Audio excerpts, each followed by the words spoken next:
Assalamualaikum warahmatullahi wabarakatuh. Kembali lagi, hari ini kita bertemu. Ya, alhamdulillahirabbil alamin. Segala puja dan puji kita selalu panjatkan untuk Allah Subhanahu wa taala.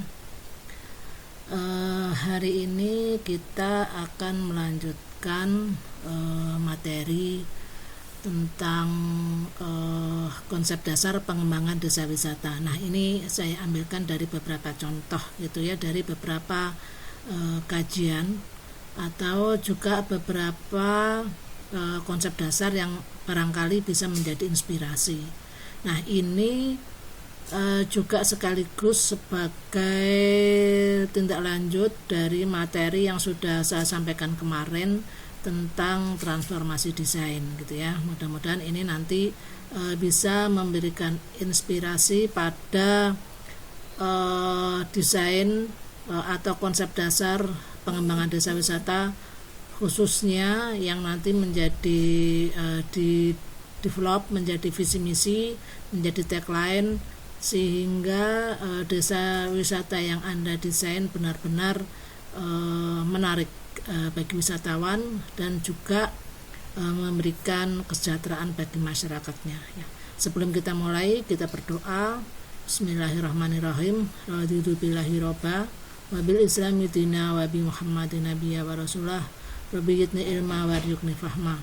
Semoga kita diberi kemudahan untuk memahami ilmu-ilmu dan kita dapat memanfaatkan atau mengaplikasikan ilmu ini dengan baik. Oke. Nah, ini beberapa contoh ya. Jadi ini contoh dari sebuah konsep pengembangan desa wisata.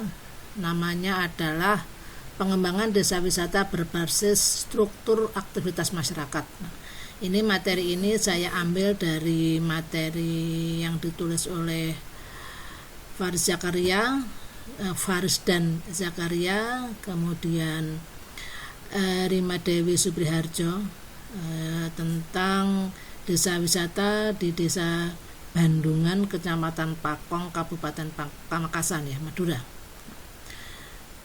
Di sana ada 3 aktivitas utama, ada 3 kelompok aktivitas maksud saya yang dikelompokkan menjadi aktivitas utama atau wisata utama, kemudian wisata pendukung langsung dan wisata pendukung tidak langsung. Jadi dari hasil analisis potensi-potensi yang ada kemudian dikelompokkan ya. Jadi di sana dikategorisasikan. Pertama, wisata utama ini merupakan pemanfaatan hasil pertanian, cara memelihara sapi dan tari ronding, ini kategori wisata utama. Kemudian makanan khas, pemandangan alam dan membuat batu bata, ini kategori serta musik daul gitu ya, kategori wisata pendukung langsung. Sedangkan Bapak Robo Guru Trato dan agama sebagai pedoman ini merupakan wisata pendukung tidak langsung. Nah, ini secara diagramatik digambarkan sebagai berikut. Ini untuk memudahkan ya. Jadi di sini ada aktivitas utama sebagai wisata utama, kemudian ada aktivitas pendukung ya. Jadi ada 2 aktivitas pendukung dari kegiatan wisata yang ada, di mana yang satu menjadi pendukung langsung dan satunya lagi menjadi pendukung tidak langsung. Ini secara bersama-sama mendukung aktivitas wisata utama ya. Jadi di dalam pengembangan desa wisata, pemanfaatan hasil pertanian, cara memelihara sapi dan tari ronding ini merupakan unggulan dari desa wisata di Desa Bandungan gitu ya. Oke. Kemudian aplikasi dari konsep desa wisata berbasis struktur aktivitas wisata. Nah, ini bentuknya menjadi demikian. Ini adalah peta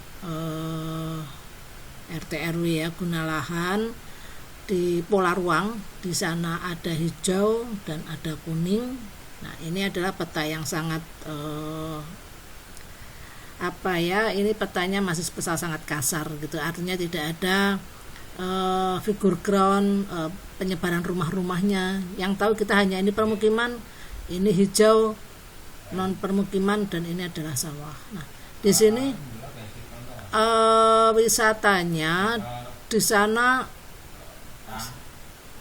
Di sana wisata utamanya di mana saja. Nah, ini ada penyebarannya di sini. Kemudian wisata pendukung langsungnya ada di sini, dipetakan penyebarannya, dan wisata pendukung tidak langsungnya ini di mana ini ya. Intinya dipetakan di daerah di mana-mana yang merupakan tempat pusat jenis-jenis atau karakteristik dari masing-masing pendukung wisata. Ini adalah salah satu contoh konsep pengembangan desa wisata berbasis struktur aktivitas wisata. Oke ya. Kemudian yang selanjutnya kita mencoba ini masih aplikasi konsep pengembangan desa wisata berbasis struktur aktivitas. Nah, ini kemudian apa saja sih yang kemudian dikembangkan supaya tadi aktivitas wisata utama, pendukung langsung dan pendukung tidak langsung itu bisa berkembang dengan baik. Nah, di sana menyediakan rute perjalanan yang mengelilingi kawasan desa wisata yang memperlihatkan kegiatan sehari-hari masyarakat desa Bandungan. Karena tadi kegiatan pertanian sawah dan peternakan sapi kan menjadi pendukung utama ya. Jadi wisatawan diarahkan perjalanannya itu keliling desa gitu ya, melihat aktivitas sehari-hari masyarakat. Kemudian ketersediaan sarana transportasi khusus menuju ke objek wisata yang belum bisa terjangkau oleh wisatawan dan kondisi jalan yang baik demi kenyamanan perjalanan. Jadi ini berbicara tentang rute perjalanan. Kemudian yang ketiga ini menyediakan fasilitas pendukung dan penunjang wisata di setiap objek gitu ya. Kemudian menyediakan fasilitas penginapan berkonsep tanian lanjeng yang juga menjadi ciri khas desa wisata. Nah, ini juga konsep tanian lanjeng ini merupakan salah satu ciri khas dari permukiman di Madura, dan ini juga penginapannya pun berkonsep demikian gitu. Kemudian menyediakan toko souvenir, menjual hasil pertanian, hasil membatik maupun cendera mata yang berciri khas kawasan desa wisata gitu ya. Ini sekaligus untuk promosi gitu ya, bisa supaya dapat dikenal oleh masyarakat luar. Kemudian menyediakan fasilitas rumah makan yang memberikan suasana perdesaan, kemudian terjaga kebersihannya dan menyajikan menu ciri khas desa Bandungan, yaitu rujak, kaldu kokot, dan minuman khas desa Bandungan, serta menyediakan tempat rekreasi yang masih memanfaatkan kondisi existing yang ada di desa Bandungan. Dari seluruh atraksi wisata maupun pendukungnya, baik rute maupun fasilitas yang didesain ini selalu bertolak atau berkonsep pada aktivitas masyarakat yang ada di sana. Itu ya, ini salah satu contoh konsep pengembangan desa wisata berbasis struktur aktivitas wisata yang ada di sana. Kemudian ada lagi konsep pengembangan desa wisata berbasis karakter wisatawan. Kalau tadi kan berbasis aktivitas masyarakat lokal, kalau ini berbasis karakter wisatawan. Nah, ini sebelum itu kita lihat dulu apa saja sih komponen pariwisata ya. Jadi dalam teori komponen pariwisata dinyatakan bahwa komponen pariwisata dibagi atas dua faktor, yaitu komponen penawaran atau supply dan penawaran atau supply dari pariwisata, dan komponen permintaan atau demand gitu ya. Supply atau sediaan mencakup segala sesuatu yang ditawarkan kepada wisatawan, meliputi atraksi wisata, akomodasi, transportasi, infrastruktur, serta fasilitas pendukung. Sedangkan permintaan atau demand pariwisata adalah segala sesuatu yang berhubungan dalam permintaan pariwisata, yaitu pengunjung dan masyarakat ya. Jadi ini demandnya itu adalah wisatawan gitu atau pengunjung dan masyarakat, sedangkan sediaan atau supply-nya itu adalah atraksi, akomodasi, transportasi, infrastruktur, dan fasilitas pendukungnya. Nah, ada suatu desa, jadi atraksi wisatanya ini relatif sedikit gitu ya. Jadi bisa dikatakan hanya satu mungkin atau dua, sangat kecil gitu. Tetapi yang sedikit ini menjadi tujuan utama wisatawan. Jadi semua orang datang ke sana ya. Jadi yang satu itu menjadi tujuan wisatawan. Dan jumlah wisatawan ini sangat besar dan berkarakter. Artinya berkarakter ini memiliki karakter yang sama, relatif sama gitu ya. Jadi dia datang selalu ke sana, jumlahnya besar. Nah, bagaimana sih dengan wisata baru yang kemudian kita kembangkan? Nah, maka pengembangan atraksi wisata baru berdasarkan karakter wisatawan. Jadi tidak berdasarkan atraksi wisata yang existing yang relatif sedikit itu gitu. Jadi kita developnya berdasarkan karakter wisatawan. Oh, karakter wisatawannya seperti itu. Ini baiknya kalau kita kita tarik gitu ya, wisatawan ini kita tarik kemana, tapi sesuai dengan karakter wisatawannya.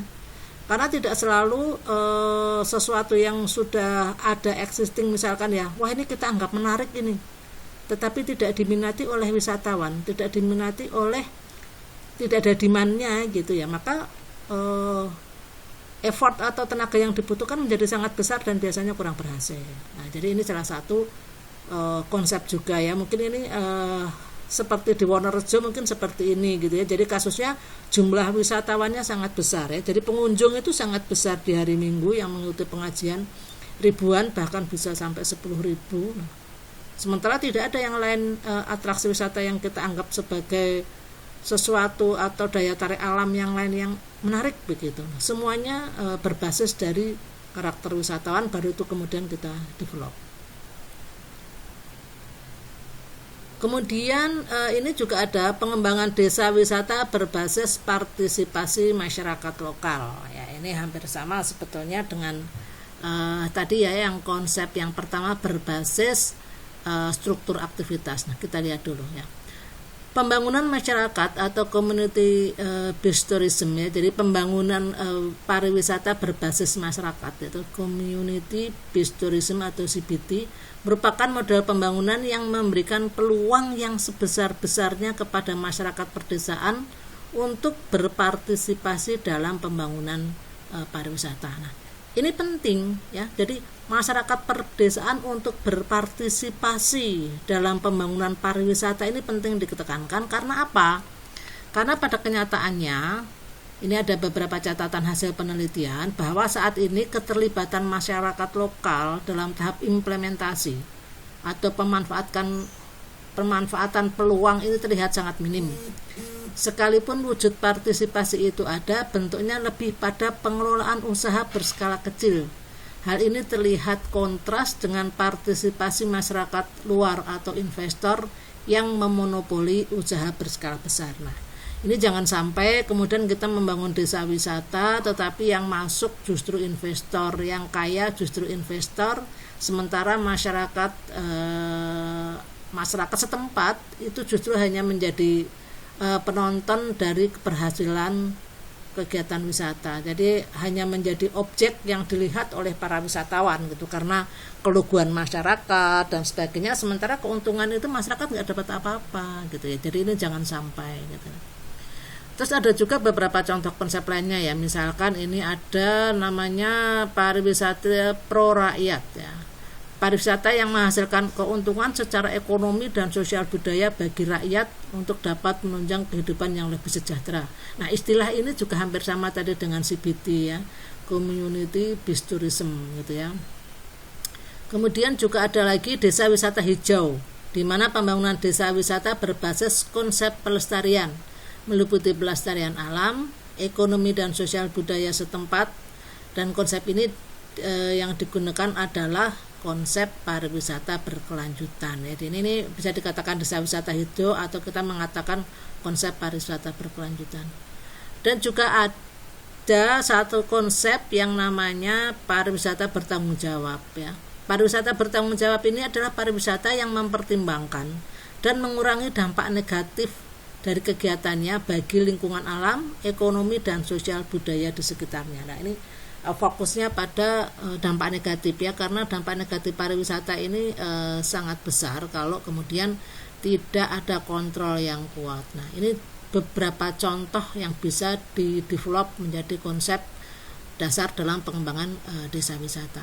Tapi juga tidak hanya terbatas pada ini, Anda bisa mendevelop lebih banyak lagi sesuai dengan apa yang Anda lihat.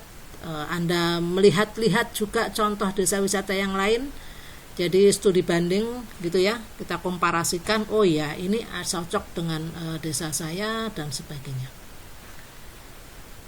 Kalau ini penjelasan dari konsep desa wisata hijau atau desa wisata berkelanjutan ya. Jadi ini ada satu slogan yang mengatakan dari from greedy toward green tourism gitu ya. Jadi desa wisata hijau atau berkelanjutan adalah pembangunan desa wisata yang melibatkan 3 aspek yang saling berhubungan satu sama lainnya, yaitu aspek ekonomi, lingkungan, dan sosial budaya ya. Jadi ini 3 aspek ini sudah kita kenal ya, 3 komponen ini sebagai komponen yang akan menjamin atau komponen yang memungkinkan kegiatan itu bisa berlanjut dengan baik jika ada keberlanjutan lingkungan, baik itu lingkungan sosial budaya, keberlanjutan lingkungan alamnya, dan keberlanjutan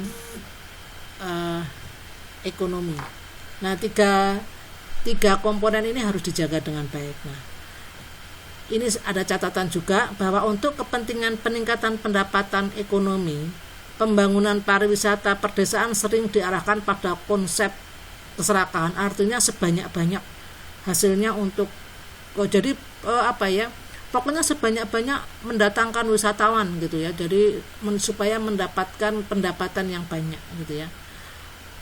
Tadi ya saya sampaikan dengan tujuan untuk mendatangkan jumlah wisatawan sebanyak-banyaknya.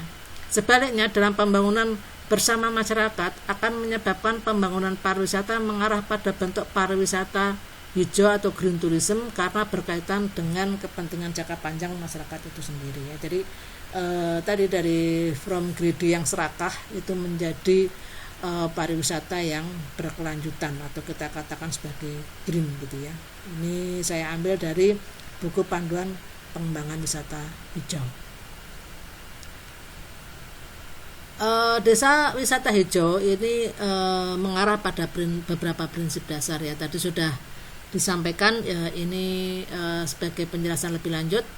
Jadi di sana pada prinsipnya mendorong kegiatan wisata yang ramah dan peduli pada lingkungan, mendorong pengembangan produk pariwisata berbasis pelestarian, mendorong pengembangan produk pariwisata sesuai minat pasar berbasis pelestarian juga. Nah, jadi misalkan wisata budaya, wisata pusaka atau heritage tourism, wisata alam, dan wisata kreatif, serta mendorong tumbuh dan berkembangnya pariwisata berbasis komunitas ya. Jadi pariwisata berbasis komunitas itu misalkan di suatu tempat ada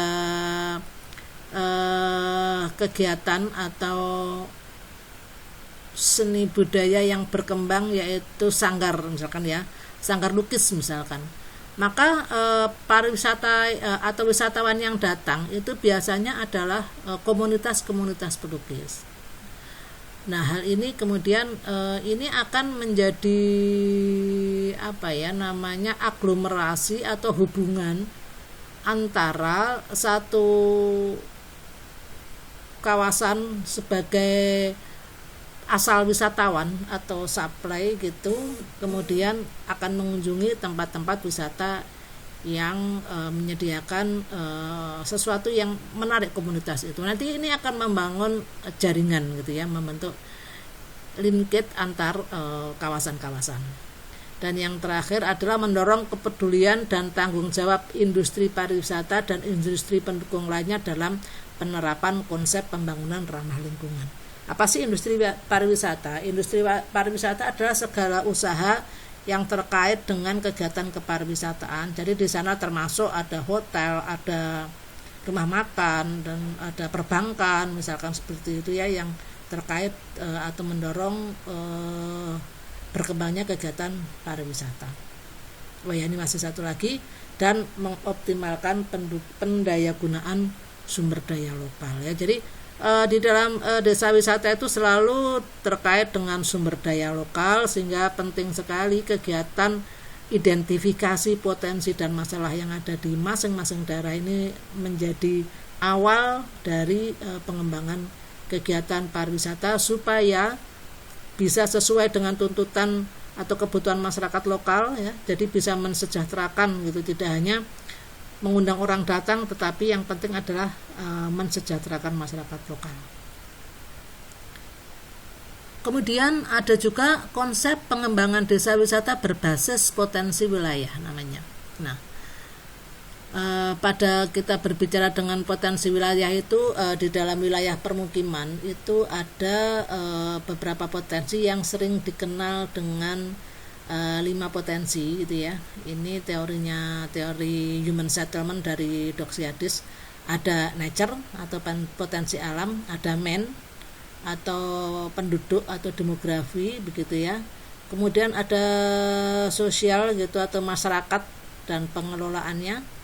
Kemudian ada shell meliputi rumah dan fasilitasnya, dan juga ada network atau prasarana atau jaringan utilitas. Nah, ini adalah 5 komponen yang merupakan satu pendukung pengembangan desa wisata. Apapun yang ada di sana, adanya jalan, adanya rumah dan fasilitas serta bangunan yang lain ya. Jadi ini arsitektural gitu ya, building dan lingkungan binaan lain, masyarakat, demografi gitu ya, dan potensi alamnya.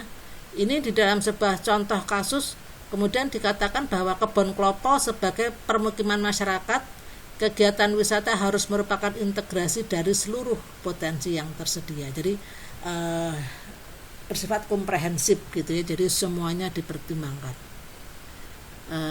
Ini masih ini berbeda lagi kalau tadi berbasis wilayah, kalau ini berbasis partisipasi masyarakat lokal. Ya misalkan di dalam sebuah desa ini ada industri A, ada industri B, ada sawah, ada peternakan sapi, ada komposter komunal gitu. Maka bisa dikatakan sebagai dalam konsep ini maka penjelasannya bahwa Kebon Klopo ini nama desa ya, sebagai pusat desa wisata berisi showroom hasil industri, miniatur sawah dan peternakan. Wisatawan didorong berkunjung langsung ke tempat bermukim, tempat masyarakat beraktivitas. Nah, ini juga contoh. Gambar-gambar demikian ini yang merupakan gambar diagramatik semacam ini sepertinya terlihat sederhana, tetapi ini menunjukkan satu konsep yang melatar belakangi pemikiran kita semua. Kemudian itu adalah beberapa contoh konsep makro gitu ya. Jadi konsep dasar pengembangan pariwisata yang kemudian dilanjutkan ke dalam sesudah konsep makro tadi kan yang utama ini sebagai dasar penyusunan visi misi. Nah, bagaimana kemudian membuat peta zoningnya atau zonasi, kemudian peta bagaimana jenis aktivitas atau atraksi wisata yang dikembangkan serta trek wisatanya tentunya juga merupakan breakdown dari konsep utama tersebut. Nah, sehingga dalam konteks makro ini bisa kita katakan kita memiliki konsep yang kuat. Nah, kemudian di dalam konsep meso atau penataan kawasan ini ada beberapa konsep gitu ya. Beberapa pertemuan atau materi yang lalu kita sudah bahas bahwa di dalam konsep dalam analisis makro itu meso maksud saya itu sangat terkait dengan elemen rancang kota atau elemen rancang kawasan yang fokus pada lingkungan binaan. Di sana berbicara tentang arsitektur gitu ya. Ada mulai dari tata bangunan, sirkulasi dan parkir, kemudian ada open space, ada pathway, ada landmark, ada edge, ada activity support dan sebagainya. Ini menjadi pertimbangan visual yang harus dikembangkan di dalam sebuah kawasan meso atau penataan kawasan prioritas. Misalkan salah satu konsepnya adalah fasad bangunan sebagai penciri kawasan. Ya mungkin untuk daerah-daerah yang fasadnya khas, misalkan kayak di Wonorejo ini masing-masing bangunan ini menciri kan kawasan para pengusaha gitu ya, para pengusaha masa lalu, kawasan yang menunjukkan bahwa masyarakatnya itu sudah berusaha menjadi pengusaha itu sejak masa yang cukup panjang. terlihat dari bangunan-bangunan yang memiliki arsitektur Indis misalkan seperti itu.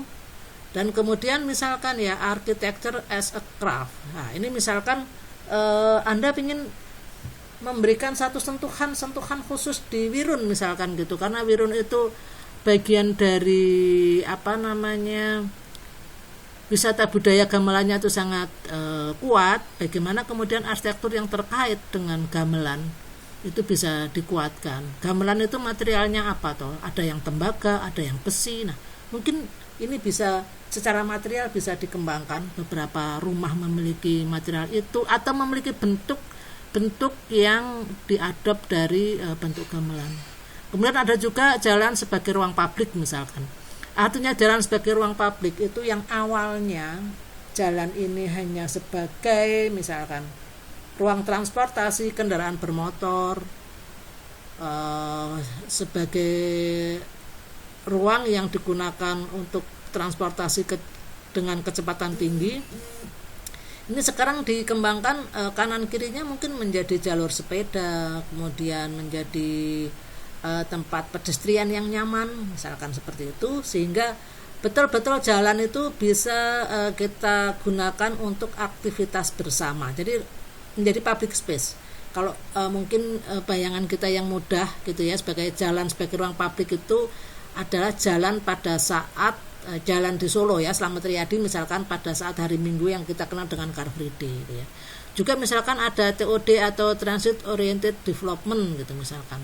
Ini adalah beberapa konsep penataan kawasan meso atau penataan kawasan prioritas yang mendasarkan bahwa semua fasilitas yang kita bangun itu orientasinya itu adalah kemudahan dengan fasilitas transportasi, apakah itu halte, apakah itu stasiun misalkan.